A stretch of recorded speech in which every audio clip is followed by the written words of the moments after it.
أشهد أن لا إله إلا الله وحده لا شريك له وأشهد أن محمدا عبده ورسوله أما بعد فأعوذ بالله من الشيطان الرجيم بسم الله الرحمن الرحيم. All the distinguished guests, Assalamu alaikum wa rahmatullahi wa barakatuh. Peace and blessing of Allah be upon you all. সুধী মণ্ডলী, আসসালামু আলাইকুম ওয়া রাহমাতুল্লাহি ওয়া বারাকাতুহু। আপনাদের সবার উপর শান্তি বর্ষিত হোক। সর্বপ্রথম আমি এই সুযোগে আন্তরিকভাবে আমাদের অতিথি বৃন্দকে, তারা যে আমাদের আমন্ত্রণ গ্রহণ করেছেন আজকে এই অনুষ্ঠানে অংশগ্রহণের জন্য, এই কারণে তাদেরকে আন্তরিক ধন্যবাদ জানাতে চাই। আহমদিয়া মুসলিম জামাত বাই অঞ্চলে আহমদিয়া মুসলিম জামাতের সূচনা হয়েছে প্রায় ৩৫ বছর পূর্বে, যখন আমরা এই জায়গাটা ক্রয় করেছিলাম শিপেজ লেনের, আর এই জায়গার আমরা নাম রেখেছি ইসলামাবাদ। ইতিপূর্বে এখানে একটা বোর্ডিং স্কুল ছিল, যা 1976-এ বন্ধ হয়ে যায়। এরপর যতটা আমরা জানি এই জায়গাটা পরিত্যক্ত পড়েছিল। এরপর আমাদের জামাত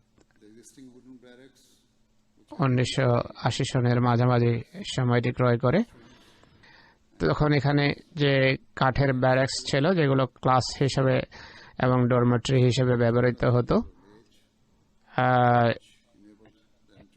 এগুলো কার্যত একই ছিল, কিন্তু অভ্যন্তরীণ কিছু পরিবর্তন এনে এগুলোকে ছোট ছোট ঘরে রূপ দেওয়া হয়, যেখানে আহমদিয়া মুসলিম জামাতের কিছু কর্মী বছরের পর বছর সানন্দে বসবাস করেছেন।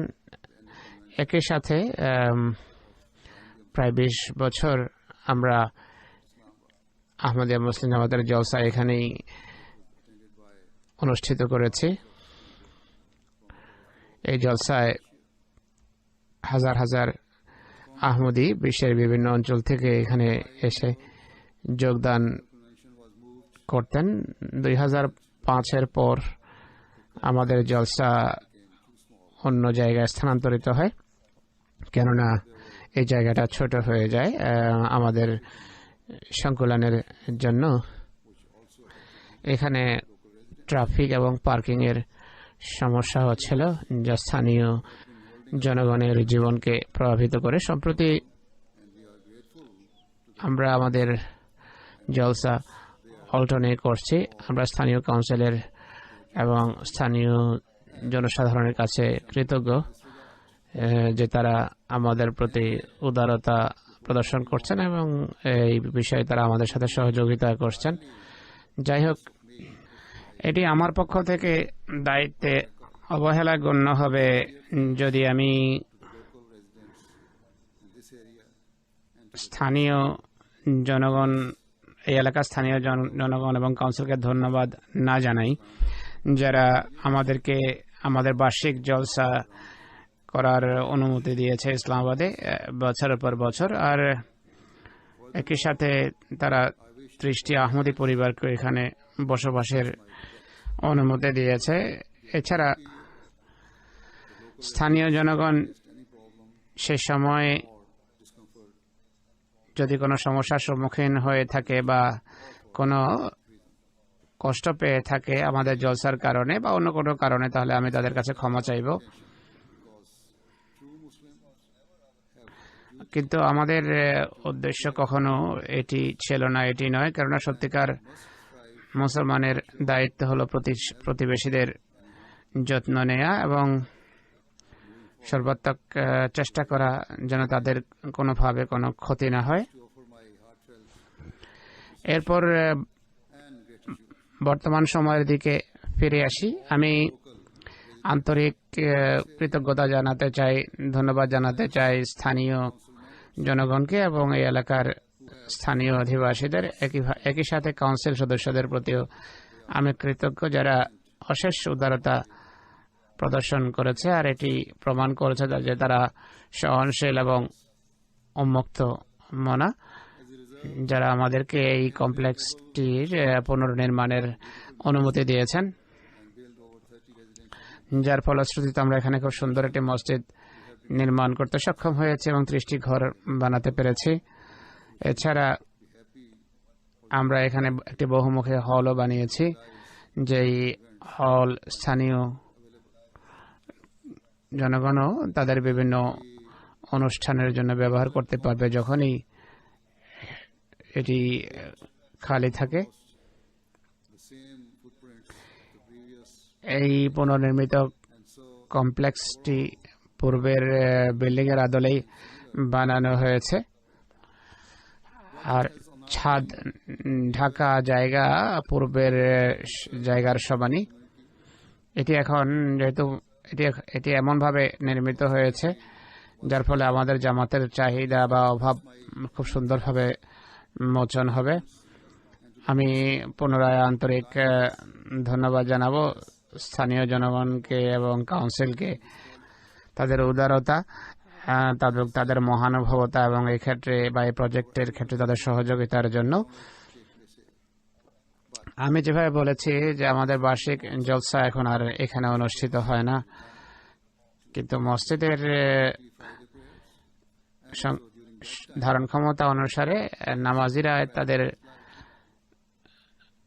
জুমার নামাজের জন্য এখানে আসবে এবং এর ফলে এলাকার ট্রাফিকও কিছুটা বৃদ্ধি পাবে। এছাড়া এই মসজিদের নামাজের সংখ্যাও প্রতিদিন বৃদ্ধি পেয়ে চলেছে, কেননা আমি এখানে বসবাস করছি। এই কারণে জামাতের সদস্যরা আমার সাথে দেখা করার জন্য এবং এখানে নামাজ পড়ার জন্য আসে। এই এলাকার রাস্তাঘাট যেহেতু খুবই ছোট এবং সংকীর্ণ, তাই কোনো কোনো সময় হয়তো ট্রাফিক স্লো হয়ে যাবে, সাধারণ গতিতে গাড়ি চলতে পারবে না। তাই আমার জামাতের পক্ষ থেকে স্থানীয় নাগরিকরা যদি কোনো সমস্যার সম্মুখীন হন বা তাদের ট্রাফিক সমস্যায় পড়তে হয়, তাই আমি আপনাদের কাছে ক্ষমা চেয়ে নিচ্ছি। কিন্তু আমি আপনাদেরকে নিশ্চয়তা দিতে চাই যে আমি আমার জামাতের সদস্যদেরকে নির্দেশ দিয়েছি যে তারা যেন স্থানীয় নাগরিকদের অধিকার সবসময় সংরক্ষণ করে এবং তারা যেন সবসময় নিরাপদে ভদ্রতার সাথে এবং ট্রাফিক আইন মেনে চলে গাড়ি চালায়। কিন্তু আপনারা আমার এই অপারগতা অবশ্যই বুঝতে পারবেন যে যেহেতু এখানে আগমনকারীর সংখ্যা বাড়বে, তাই আমি এই কথা কখনো নিশ্চিত করে বলতে পারবো না যে এখানে ট্রাফিক বেশি হবে না বা রাস্তাঘাটে কোনো অসুবিধা হবে না বা আপনার অসুবিধার সম্মুখীন হবে না। কিন্তু আমি একটি বিষয় নিশ্চিত করে বলতে পারি যে আমরা যে কোনো প্রকার কষ্টদায়ক অবস্থার সমাধানের চেষ্টা করব, আর গাড়ির যে বর্ধিত সংখ্যার ফলে যে সমস্যা দেখা দিতে পারে সেগুলো কমানোর বা দূরীভূত করার সকল চেষ্টা করব। এটি আমাদের ধর্মীয় দায়িত্ব, কেননা ইসলাম বারবার প্রতিবেশীর অধিকারের বিষয়ে জোর দেয় আর মুসলমানদেরকে বলে যে তোমরা তোমাদের প্রতিবেশীদের কষ্ট, চাহিদা এবং অভাব অনটনের বিষয়ে সংবেদনশীল হবে। দৃষ্টান্তস্বরূপ কোরআন শরীফের সূরা নিসার 37 নম্বর আয়াত কিছু নৈতিক বিধিমালার কথা উল্লেখ করে যা সত্যিকার মুসলমানকে অবলম্বন করা উচিত এবং তাদের জীবন সেভাবেই এর আলোকে যাপন করা উচিত। এই আয়াত সমাজের অন্যদের সাথে কিভাবে উঠা বসা করতে হয় তা শিখিয়েছে। কোরআন শরীফের এই আয়াত বলে একদিকে বলে যে মুসলমানদের একমাত্র আল্লাহর ইবাদত করা উচিত এবং তার সাথে কাউকে শরীক করা উচিত নয়। একই সাথে এই আয়াত এই কথাও বলে যে তোমরা সমগ্র মানব মণ্ডলীর প্রতি সদয় হও। এই আয়াত সর্বপ্রথম যা উল্লেখ করে তা হলো পিতামাতার সাথে সদয় হও, স্নেহপূর্ণ ব্যবহার করো যেভাবে পিতামাতা, কারণ আমাদের পিতামাতা তারা যারা আমাদেরকে নিঃস্বার্থ ভালোবাসা দিয়েছেন এবং আমাদের উপর অগণিত অনুগ্রহ করেছেন, আমাদের কল্যাণের জন্য অনেক ত্যাগ স্বীকার করেছেন। এছাড়া মুসলমানদেরকে তাদের আত্মীয় স্বজনের প্রতি, বন্ধু বান্ধবের প্রতি সদয় হওয়ার শিক্ষা দিয়েছে, তাদেরকে সহানুভূতিশীল হওয়ার শিক্ষা দিয়েছে, ইয়েতিমদের প্রতি, সকল মানুষের প্রতি যারা সমস্যা কবলিত বা যারা কোনোভাবে সমাজে অক্ষম এবং দুর্বল। এই আয়াতে স্পষ্টভাবে এটিও বলে যে মুসলমানদের তাদের প্রতিবেশীদের অধিকার প্রদানের বিষয়ে সংবেদনশীল হতে হবে, বিশেষ করে সে প্রতিবেশীর সাথে তার ব্যক্তিগত সম্পর্ক থাকুক বা না থাকুক। প্রতিবেশীর অধিকার প্রদানের অর্থ হলো মুসলমানের তার প্রতিবেশীর প্রতি শ্রদ্ধাপূর্ণ এবং সহমর্মিতাপূর্ণ ব্যবহার করা উচিত, আর সবসময় তাদের প্রয়োজনে তাদের সাহায্য করতে হবে, দুঃখের সময় বা কষ্টের সময় তাদের পাশে দাঁড়াতে হবে। এর অর্থ হলো তাদেরকে পরম শ্রদ্ধা এবং সম্মানের দৃষ্টিতে দেখতে হবে। ইসলাম অনুসারে প্রতিবেশীর সংজ্ঞা অনেক ব্যাপক এবং বিস্তৃত। ইসলামের প্রতিষ্ঠাতা হযরত মুহাম্মদ সাল্লাল্লাহু আলাইহি সাল্লাম বলেছেন, প্রতিবেশী বলতে কেবল তাদেরকে বোঝায় না যারা কারো ঘরের পাশে থাকে, বরং কারো ঘরের পাশের 40টি ঘর পর্যন্ত প্রতিবেশীর গণ্ডিভুক্ত। একইভাবে কোরআন বলে যে প্রতিবেশী বলতে সহকর্মীদেরকেও বোঝায় এবং সহযাত্রীদেরকেও প্রতিবেশী বলা হয় ইসলাম অনুসারে। এর আলোকে আমরা এই অঞ্চলে বসবাসকারী বা যারা রাস্তায় সফর করে আমাদের এই জায়গার পাশ দিয়ে, তারাও আমাদের প্রতিবেশী। তাই সব আহমদী মুসলমান সেই ইসলামাবাদে বসবাস করুক, সে স্থানীয়ভাবে বসবাস করুক বা এখানে নামাজের জন্যই আসুক না কেন, তাদের আইনের প্রতি শ্রদ্ধাশীল হতে হবে। তাদেরকে আমাদের বৃহত্তর প্রতিবেশী গণ্ডির অধিকার প্রদান নিশ্চিত করতে হবে, আর এটি নিশ্চিত করতে হবে যে তাদের যেন কোনো প্রকার কষ্ট না হয় এবং কোনো প্রকার সমস্যা যেন আমাদের পক্ষ থেকে তাদের পড়তে না হয়। আমি ব্যক্তিগতভাবে অঙ্গীকার করছি যে আমি আপনাদের অধিকার সংরক্ষণ করব এবং আপনাদের সবার প্রতি যত্নবান থাকব, আর আমার জামাতের সব সদস্যদেরকে আমি এটি করার শিক্ষা দেব। এই নতুন মসজিদকে নির্মাণ করা আমাদের জন্য অনেক বরকতের কারণ, যেখানে আমরা সর্বশেষম খোদার ইবাদতের জন্য সমবেত হতে পারি।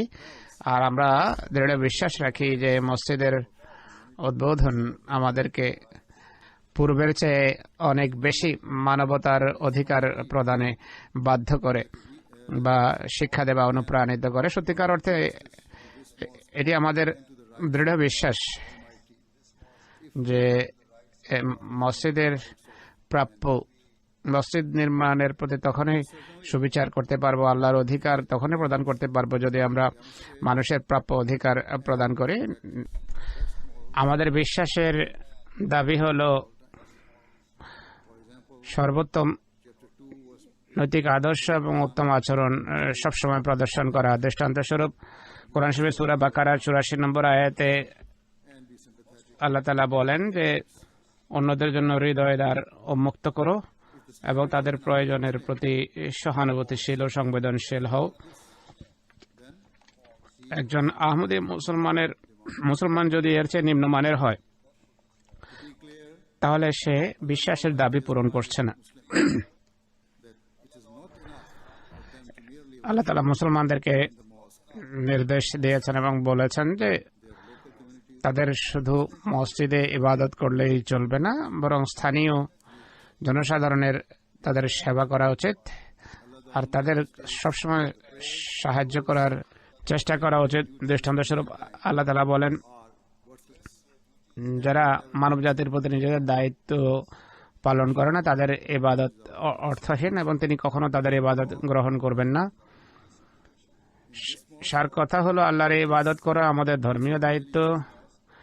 এই মসজিদে যেখানে আল্লাহর ইবাদত করা আমাদের ধর্মীয় দায়িত্ব, সেখানে আমাদের আরেকটি ধর্মীয় দায়িত্ব হলো, আল্লাহ আমাদের উপর একটি ধর্মীয় দায়িত্ব যা অর্পণ করেছেন, তা হলো স্থানীয় মানুষের, স্থানীয় জনগণের অধিকার দেয়া, তাদের প্রাপ্য প্রদান করা, আল্লাহর সৃষ্টির প্রাপ্য প্রদান করা। এই কারণেই আহমদে মুসলিম জামাত যেখানেই মসজিদ নির্মাণ করে বা যেখানেই আহমদীরা বসবাস করে, তারা তাদের প্রতিবেশীদের প্রাপ্য এবং বৃহত্তর সমাজের অধিকার প্রদানের বিষয়ে যত্নবান থাকে। আমরা এটিকে আমাদের জন্য অনেক বড় আশিসের কারণ মনে করি যে আমরা সারা বিশ্বে অনেক মানব কল্যাণমূলক কাজ করে চলেছি। দৃষ্টান্তস্বরূপ অর্থনৈতিক দৃষ্টিকোণ থেকে সুবিধা বঞ্চিত বিভিন্ন দেশ, আর বিশেষ করে সে সকল অঞ্চলকে আমরা বেছে নেই যে অঞ্চলগুলো হলো প্রত্যন্ত এবং দারিদ্র কবলিত।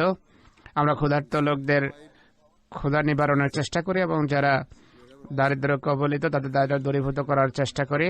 আমরা কোনো জায়গায় স্বল্প মূল্যে আর যেখানে সম্ভব বিনামূল্যে চিকিৎসা সুবিধা দিয়ে থাকি। যাদের খুব স্বল্প চিকিৎসা সুযোগ রয়েছে বা আদৌ কোনো চিকিৎসা সুবিধা নেই, আমরা অনেক হাসপাতাল নির্মাণ করেছি, অনেক মেডিকেল ক্যাম্প এবং ক্লিনিক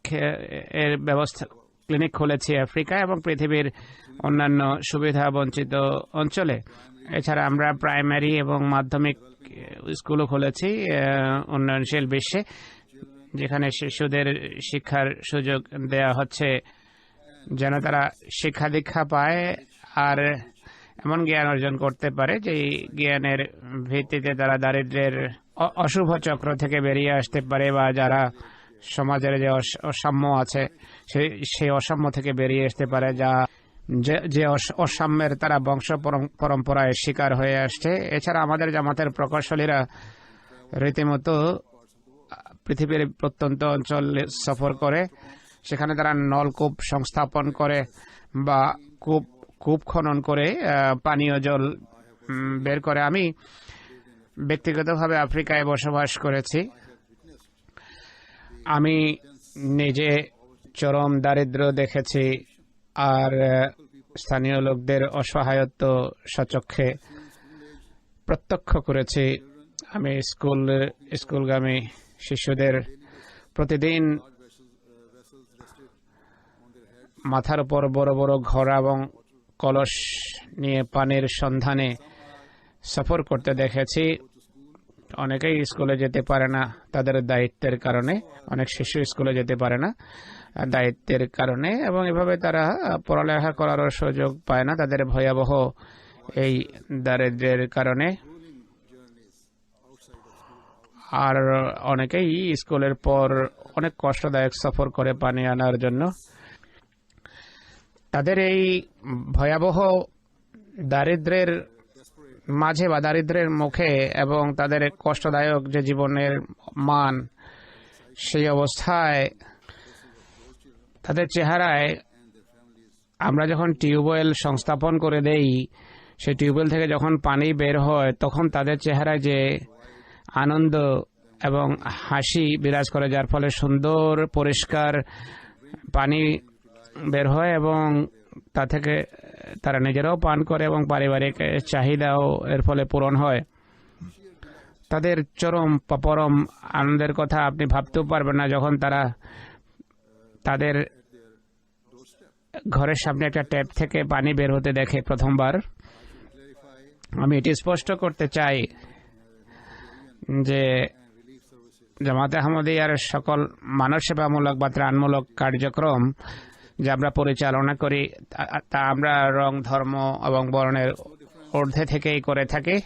আমরা এটি দেখি না যে কেউ মুসলমান নাকি খ্রিস্টান, না হিন্দু, না শিখ বা আস্তিক না নাস্তিক, বা যে বিশ্বাসেই তাদের হোক না কেন। আমাদের একমাত্র প্রেরণা এমন যা আমাদেরকে উদ্বুদ্ধ করে তা হলো নিষ্পাপ এবং নিরীহ লোকদের সমস্যা দূরীভূত করা এবং তারা যেন গাম্ভীর্যের সাথে জীবনযাপন করতে পারে সে ক্ষেত্রে সাহায্য করা।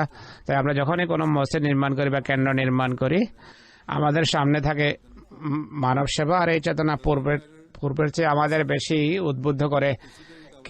কষ্ট কার হচ্ছে আমরা এটি দেখি না, বরং সেই সব লোকদের সাহায্য করা এবং তাদের কষ্ট দূরীভূত করা, তাদের আলোড়নের বিধান করা, এটি হলো আমাদের দায়িত্ব। আর এটি খোদা তাআলার নির্দেশ। দৃষ্টান্তস্বরূপ কোরআন শরীফের 90 নম্বর সূরায় সর্বশক্তিমান আল্লাহ তাআলা মুসলমানদেরকে বলেন যে সেসব মানুষকে মুক্ত করো যারা দাসত্ব শৃঙ্খলে আবদ্ধ। আর এই আয়াত মুসলমানদেরকে বলে যারা ক্ষুধার্ত তাদের খাবার দাও। আর দুর্বল এবং অসহায়দের হেফাজত করো, বা যারা ইয়েতিম বা যারা ভগ্ন স্বাস্থ্যের অধিকারী তাদের দেখাশোনা করো। এছাড়া কোরআন কারীম বলে যারা সহানুভূতি প্রদর্শন করে না বা যারা অভাবীদের সাহায্য করে না, এমন মানুষ তাকওয়া থেকে বিচ্যুত হয়ে যায় এবং তারা অন্ধকার পথে অগ্রসর হয় এবং তারা খোদা তাআলার নিরাপত্তার বেষ্টনী থেকে বাইরে ছিটকে পড়ে। তাই আমাদের আন্তরিক বাসনা এবং কামনা হলো মানবজাতির সেবা করা। তাই আমাদের এই নতুন মসজিদ এবং এই কেন্দ্র সারিতে যে আমরা নির্মাণ করেছি, আমরা মানুষের বা মানব জাতির চাহিদা পূরণের বিষয়ে আরো বেশি সক্রিয় হব। আমাদের মানব সেবামূলক কর্মকাণ্ড বা কার্যক্রম শুধু উন্নয়নশীল বিশ্বে সীমাবদ্ধ নয়, বরং আমরা স্থানীয় লোকদের বা স্থানীয় জনসাধারণের খেদমত সেবাও করে থাকি। দৃষ্টান্তস্বরূপ যুক্তরাজ্যে আমাদের জামাত অনেক এমন প্রজেক্ট হাতে নিয়েছে যার অধীনে এখানকার সুবিধা বঞ্চিত বা সমস্যা কবলিত মানুষকে আমরা সাহায্য করছি। আমরা রীতিমতো এমন তহবিল সংগ্রহের প্রোগ্রাম হাতে নেই। আমরা তহবিল সংগ্রহ করি বিভিন্ন ব্রিটিশ দাতব্য প্রতিষ্ঠানকে আমরা সাহায্য করি, সরাসরি আমরা সাহায্য করে থাকি। কিন্তু কোনো এলাকায় যদি আমরা নিজেরা সরাসরি পৌঁছতে না পারি, তাহলে আমরা সেখানে কোনো দাতব্য প্রতিষ্ঠান বা ত্রাণ সংগঠনের মাধ্যমে সাহায্য করে থাকে, যারা এমন স্থানে নিজেরা পৌঁছতে পারে। আমরা এর জন্য কোনো প্রশংসা চাই না আর প্রশংসা কামনা করি না। আর আমাদের সেবা এবং সাহায্য কোনো বিশেষ দলের সাথে সম্পৃক্ত নয় বা দলের মাঝে সীমাবদ্ধ নয়। তাই আপনারা নিশ্চিত থাকতে পারেন যে আমাদের সকল কার্যক্রম রং, ধর্ম, বর্ণের ঊর্ধ্বে। এটি আমাদের মিশন, এটি আমরা, এই হলাম আমরা, আর এই হলো ইসলাম। শেষের দিকে আপনাদের অনেকে হয়তো এমন আছেন যারা আমাদের বিশ্বাস সম্পর্কে ভালোভাবে অবহিত, কিন্তু অনেকেই এমন আছেন যারা জানেন না। তাদের উদ্দেশ্যে আমি সংক্ষেপে বলবো যে আহমদিয়া মুসলিম জামাত 130 বছর পূর্বে প্রতিষ্ঠিত হয়েছে। ইসলামের প্রতিষ্ঠাতা হযরত মুহাম্মদ মুস্তাফা সাল্লাল্লাহু আলাইহি সাল্লামের ভবিষ্যৎবাণী অনুসারে তিনি ভবিষ্যৎবাণী করেছেন যে 1400 বছর পর এক ইমাম মাহদি আসবেন, মসিহ মওউদ আসবেন আল্লাহ তাআলার পক্ষ থেকে।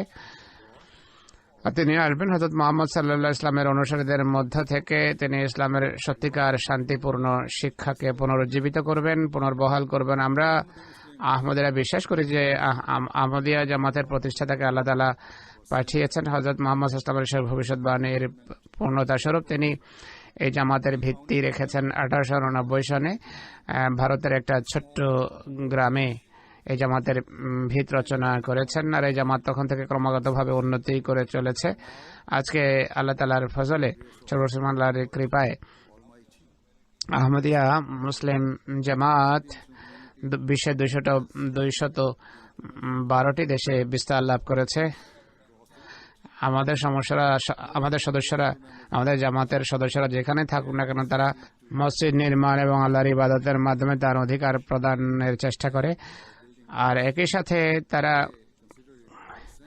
মানবজাতির সেবা করাকে তারা তাদের বিশ্বাসের অবিচ্ছেদ্য অঙ্গ এবং অংশ মনে করে। আর এটি যুক্তরাজ্যে বা এখানেও এই কথাটি সত্য। যখন থেকে আমরা ইসলামাবাদের জায়গাটি ক্রয় করেছি, যখন থেকে এখানে এসেছি, আমরা স্থানীয় জনগণের সাথে মেলামেশে থাকার চেষ্টা করে আসছি, তাদের সাথে একাকার হয়ে গেছে। আপনাদের অনেকেই আমাদের পুরনো বন্ধু এবং আমাদের পরিচিত। আর আরেকটি কথা হলো, আমাদের দুজন সদস্য এমন আছে যারা এখানে বসবাস করে, আর তারা ওয়েভেলি কাউন্সিলের সদস্য এবং মেম্বার। আমরা কোনোভাবে বিচ্ছিন্ন এবং সমাজ থেকে বিচ্ছিন্ন হয়ে জীবনযাপন করা পছন্দ করি না, বরং আমরা সমাজের মূলধারার সাথে একাকার হয়ে যেতে চাই, মিলেমিশে থাকতে চাই এবং দায়িত্বশীল নাগরিক হতে চাই যারা সমাজের সবার খেদমত করবে, সেবা করবে। আমার মতে সত্যিকার ইন্টিগ্রেশনের এটি অর্থ ইন্টিগ্রেশনের সংজ্ঞা এটি অর্থাৎ ইন্টিগ্রেশনের সংজ্ঞা হলো দেশের প্রতি সম্পূর্ণভাবে অনুগত হওয়া, যে দেশে আপনি থাকেন দেশের আইনের প্রতি পুরোপুরি শ্রদ্ধাশীল হওয়া, স্থানীয় জনগণের সেবা করা, আর যে দক্ষতা, যোগ্যতা এবং ক্যাপাবিলিটি আছে সেটি জাতির কল্যাণে নিয়োজিত করা। শেষের দিকে আমি পুনরায় এই অঙ্গীকার করছি, এজন্য মানে ইসলামাবাদকে আমরা যে আবার নির্মাণ করতে পেরেছে নতুনভাবে, যা আমাদের জামাতের কেন্দ্র হিসাবে এখন ব্যবহৃত হবে। এখানে বসবাসকারী সকল আহমদী মুসলমান বা আশেপাশে বসবাসকারী সব আহমদী মুসলমান আপনাদের যত্ন নেবে, আপনার অধিকার দেওয়ার চেষ্টা করবে পূর্বের চেয়ে অনেক বেশি। আমি নিশ্চিত যে আপনারা নিজ চোখে বা স্বচক্ষে দেখবেন বা প্রত্যক্ষ করবেন যে এই কেন্দ্রটি শান্তি এবং মানব সেবার একটি আলোকবর্তিকা হিসাবে কাজ করবে, যা আকাশে ভালোবাসা এবং পারস্পরিক শ্রদ্ধা এবং সহমর্মিতার আলোকবর্তিকা হিসাবে ঝলমল করবে। এর সাথে আমি পুনরায় আজকের এই আনন্দঘন মুহূর্তে আমাদের সাথে যোগ দেওয়ার জন্য আপনাদেরকে অনেক ধন্যবাদ জানাচ্ছি। আপনাদের আল্লাহ তাআলা আপনাদের সবাইকে আশীষ মণ্ডিত করুন।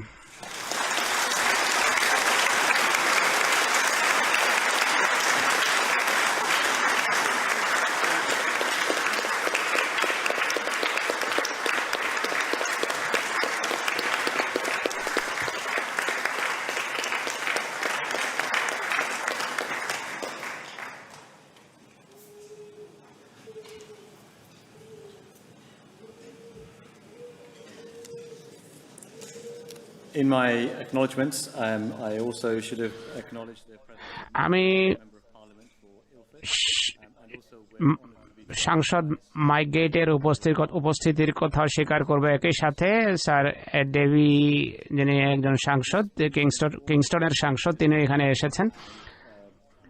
এরই সাথে আমাদের অনুষ্ঠান সমাপ্ত হচ্ছে। হযরত আমিরুল মোমিনিন এখন দোয়া করাবেন। আমরা হাত উঠিয়ে দোয়া করে থাকি, আপনারা যেভাবে ইচ্ছা দোয়া করতে পারেন।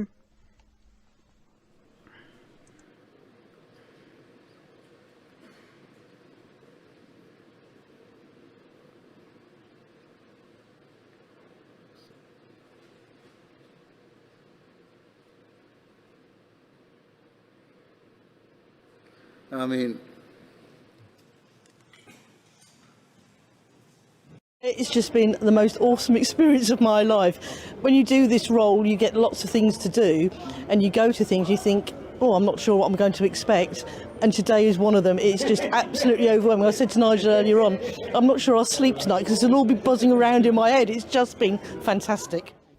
It's been a tremendous event.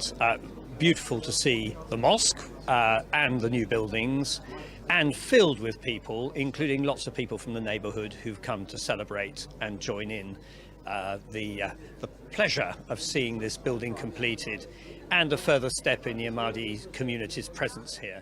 How so lovely and welcoming and open you all are. I'm really impressed that I've come and I brought a headdress and everything to try and be really respectful to your culture and your beliefs, but it seems to me that you're so welcoming and it doesn't matter, and everybody kept saying it doesn't matter, just be, and I just think that's you're so tolerant and so lovely. It's been amazing. This overwhelming sense of hospitality and warmth, and it's something I'd heard about. I haven't been here very long. I was instituted and inducted as vicar a year and a half ago, and although I've met people from the community, it's my first chance to actually come here. And I'd heard about the community, lots of good things, and I thought, yeah, okay, that's fine. But actually I've been blown away by the hospitality, the warmth, the generosity, and what a wonderful place and what a wonderful chance for us to try and work together. Oh, it's an amazing day, and it's an amazing mosque, and to hear His Holiness speak today has been fantastic. I think you can always tell somebody who is a holy man. He has a presence about him. He is a man of God, and I think that it's obvious from the way he speaks. And what I take from his speech is his willingness to try and ensure that people work together, which is what we should be doing. Were this an example of religion, not just Islam, throughout the world, Yeah. then the world would be a lot better place. Yeah.